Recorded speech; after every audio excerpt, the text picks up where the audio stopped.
Ягонае высокапрэасвяшчэнства аятала Саед Алі Гусейні Хаменеі на шляху зацверджання велічы святога селішча Ісламскай Рэспублікі Іран выпіў салодкую чыстую чашу пакутніцтва і ўз'яднаўся з вышэйшым царствам нябесным.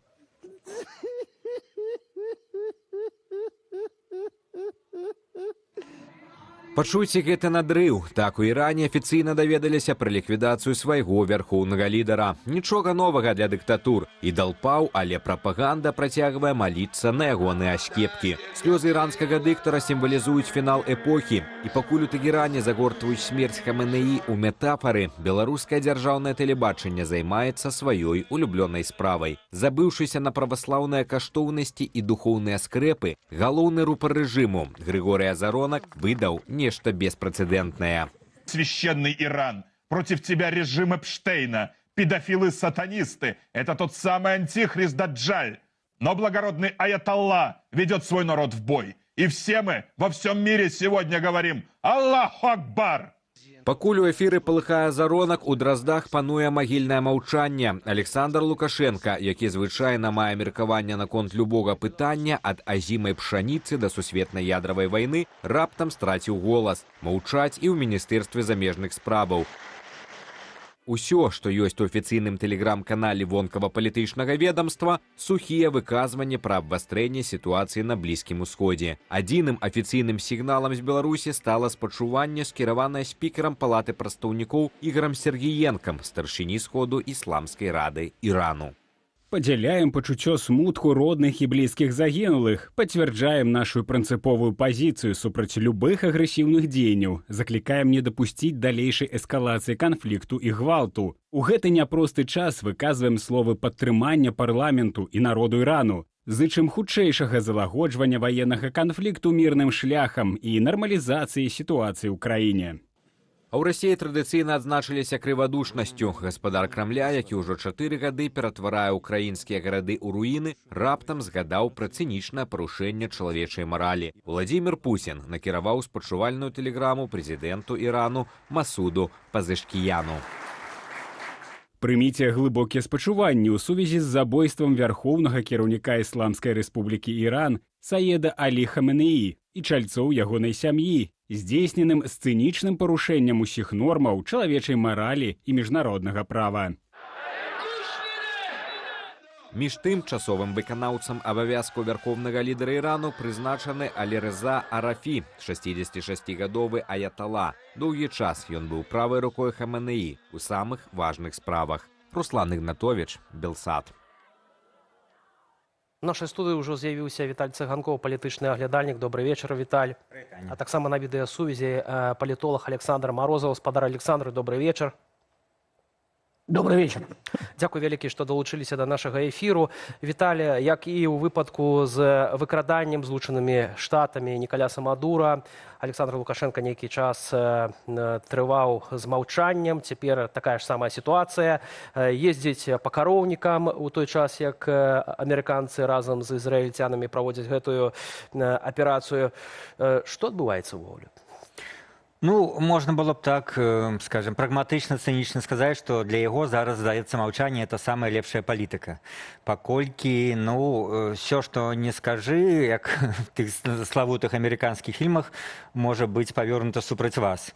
Ён можа зараз дазволіць адбрэхвацца умоўным азаронкам і нават нейкім чыноўнікам, дэпутатам, умоўным Гайдукевічам. Хай яны кажуць, што хочуць. Я не выключаю, што і ён нешта рытарычнае скажа. Ну, але все-таки мы можем ўжо меркаваць па тым самым выпадку, пра які вы нагадалі, па Венесуэле, калі там нейкае як бы нібыта асуджэнне было, але на самой справе Лукашенко так, ого, вот так вот. Я думаю, его реакция такая, ну, Дональд наш Трамп разышоўся. І лепш, значит, не сувацца пад цягнік, тым больш, што, ну, у афіцыйнага Менска з афіцыйным Вашынгтонам ёсць пэўны дыпламатычны трэк, лепш яго не сарваць. То, што будуць будуць гаварыць і плявузгаць, скажем, прапагандысты, Трамп гэта не заўважыць, але то, што можа сказаць Лукашенко, Трамп гэта можа пачуць. Таму ён вырашае, што лепш памаўчаць, хай там, тым больш, Расія выказваецца, а ён вот заняў такую пазіцыю. Россия выказалась, господар Александр. Як вы оцениваете реакцию Путина на смерть верховного лидера Ирана? Ну, Кремль тоже пока достаточно осторожно все это комментирует.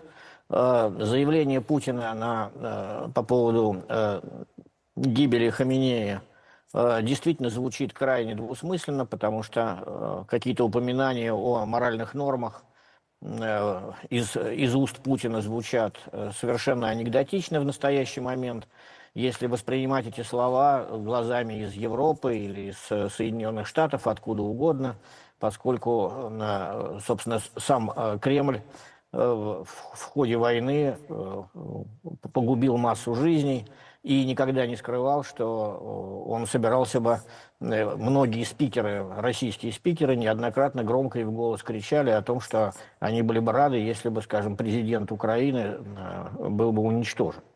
Так что я думаю, что здесь Кремль в сложном положении. Я совершенно согласен с Виталием, который, мне кажется, правильно сказал о том, что в такой ситуации, когда происходит демонстрация мощи не только Соединенных Штатов, но целого альянса, потому что здесь не только США и Израиль, но уже присоединяются и страны залива, поскольку они попали под иранские удары.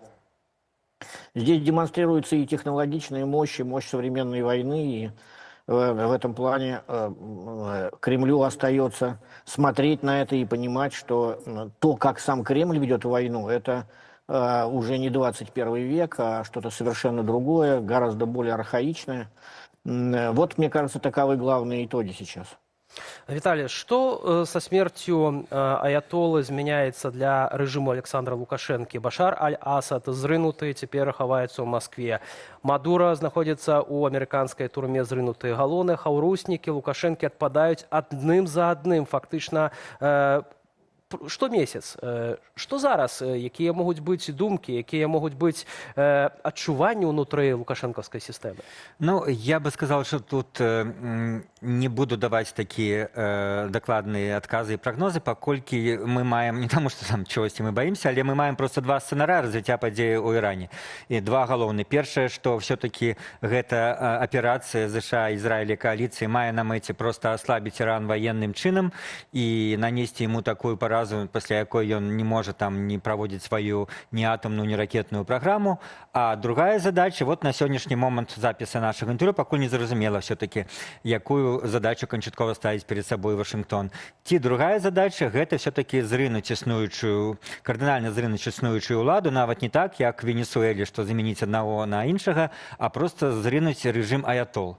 Я вот не ведаю, это другая задача, она мне является вельмі цяжкай, і мне здаецца, без наземного врывання немагчыма вырашыць. Все-таки магчыма, можа быць, амерыканцы думаюць, што пасля гэтых бамбаванняў сам іранскі народ падымецца і зрыне гэтых аятол і ажыццявіць змену ўлады. І я бачу столькі такіх шчаслівых допісаў в Фейсбуку, в сацыяльных сетках на гэты конт. Я в дадзеным выпадку больш можа быць рэалістычны. Мне здаецца, это даволі складана. І калі гэтага не адбудзецца, то тады будзе просто першы варыянт радыкальнае аслабленне военной магутнасці Ірана, якое не прывядзе да все-таки радыкальнага змены ўлады. І на сёння выглядае вот гэты больш рэалістычны. В такім выпадку, ну, Лукашенко, ён, канешне, пазбаўляецца сапраўды яшчэ аднаго моцнага саюзніка. Ён назірае, як адзін за адным яны злітаюць, і пры этом ён нічога не можа сказаць супраць Трампа. Калі раней можна было муцікаць, як хочаш гэту Амерыку, зараз гэта небяспечна, бо несе нейкія палітычныя мінусы. Ну, можна сказаць, што гэта, скажем, мягка такая не самая комфортабельная для яго ситуация. Господар Александра, наколькі смерць аятолы Хамінеі можа аслабіць, і, ў прынцыпе, вся гэтая аперацыя амерыканская, израильская, аслабіць рэжым Путина, перадусім у войне супраць Украины? Несомненно, что эта операция, она наносит удар по Кремлю. Почему? Потому что Кремль претендовал на то, чтобы, несмотря на то, что он ведет войну, каким-то образом участвовать в формировании там нового глобального юга. И этот глобальный юг вот на наших глазах, он рассыпается, если говорить о конструкции Владимира Путина. Путин оказывается в положении вместе со своей войной, в которой он завяз. Он оказывается в некотором смысле слова на обочине. Китай получает гораздо большие перспективы в этой ситуации, поскольку Иран, как возможный партнер и союзник, в любом случае в результате этой операции военной, которую проводят Соединенные Штаты и Израиль, Иран будет чрезвычайно ослаблен, если независимо от того, сменится там режим или нет, поскольку нет сомнений в том, что Соединенные Штаты добьются той цели минимальной, которую они ставят, то есть подорвать возможность всей баллистической программы Ирана и ядерной, само собой. Так что здесь для Путина все это плохие новости. И, разумеется, конечно, я думаю, что для Украины, и мы видим это по реакции Украины, что Украина это воспринимает как некоторое своего рода даже наказание для Ирана, поскольку Иран, в общем, поставлял России и военные материалы, и участвовал в программе создания российских дронов. Таким образом, Иран оказался втянут в войну против Украины на стороне Российской Федерации. Да, это не получило, может быть, там, в последний год или полтора большого такого развития, но, тем не менее, это факт. И в этом плане, конечно, Путин теряет здесь и возможность транспортного коридора через Иран, что довольно важно для Кремля, и перспективы военного сотрудничества, и перспективы обхода санкций через Иран, и так далее, и так далее. Віталій, калі казаць вось пра тэгеранска-менская супраца, міністра абароны Віктор Хрэнін ездзіў, да прыкладу, ў Тэгеран. Лукашенко сам асабіста сустракаўся з аятолай Хаменеі, сустракаўся з папярэднім прэзідэнтам Ірану, які загінуў, пазней сустракаўся з Пазашыр'янам, новым прэзідэнтам. І былі планы, у тым ліку, па вытворчасці, супольнай вытворчасці дронаў на тэрыторыі Беларусі, нейкая вайсковая супраца. Разумею, што гэта ўсё можа быць цяпер кату пад хвост, ці не зусім. Вельмі можа быць так. І тыя візіты пра, скажем, завод по выпуску дронаў тады было абвешчана, і з той пары мы не бачым пра гэта ніякіх навінаў.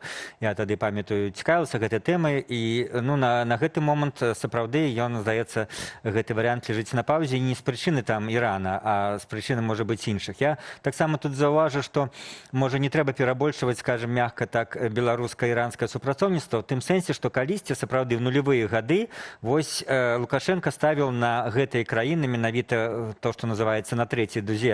Гэта был Іран і Венесуэла. Але мы бачым, як паступова цалкам праваліўся венесуэльскі праект, паколькі Венесуэла збеднела і проста Лукашенко хацеў сесці ім на хвост як багатым, а Венесуэла простока пазапрашала там беларускіх спецыялістаў, потым закончылася тым, што ім не плацілі, і там доўг вялізны.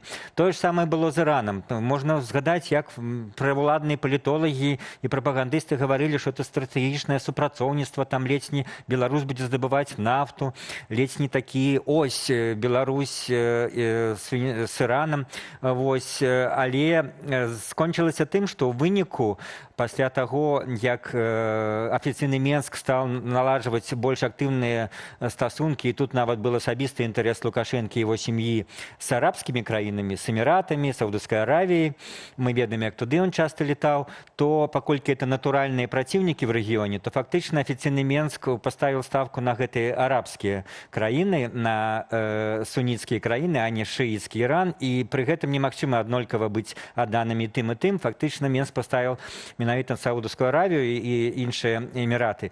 І в этом сэнсе на апошнія дзесяцігоддзі не было нейкага такого істотнага супрацоўніцтва, там таваразварот падал, ён толькі пачаў ажыўляцца вось пасля пачатку вайны, апошнія 2-3 гады, но гэта не завоблачныя лічбы, там былі дзесяткі мільёнаў. Спадар Александр, на ваш погляд, як на перамоўны працэс па вайне ва ўкраіне могуць адыграць гэтыя падзеі у Іране? Бачым, як Владимир Путин рэагуе на гэтыя ўсе ж такі падзеі, якія разварочваюцца на нашых вачах. Аднак, тым не менш, гэтыя перамоўныя працэсы, апошнім часам пра іх мала што было чуваць. Ці цяпер увогуле будзе нейкі працэс працягвацца па лініі Кіеў, Вашынгтон, Масква? Ці ўсё ж такі Путин тут можа ўсё наадварот затармазіць?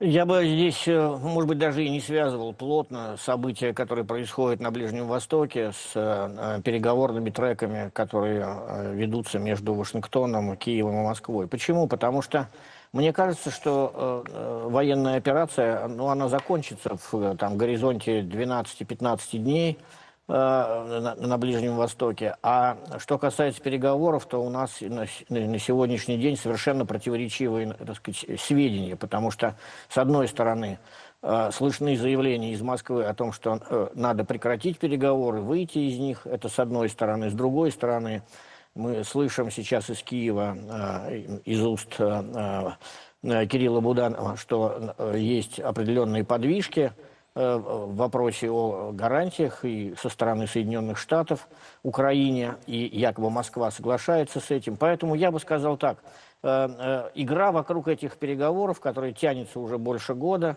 и которая, в общем и целом, не привела пока реально ни к каким убедительным результатам, она, по всей видимости, будет продолжаться дальше. А события в Иране и на Ближнем Востоке, если они и сказываются, то только в одном ключе. Кремль, конечно, теряет возможность изображать, что у него очень хорошие отношения и с Ираном, и, так сказать, партнерство с Китаем, и Эмираты тоже находятся в зоне какого-то взаимодействия и так далее, и так далее. Вот здесь явно будет какой-то существенный поворот. Это одно из ограничений, которое возникает в целом у Кремля. Но я думаю, что переговорный трек будет продолжаться в 2026 году.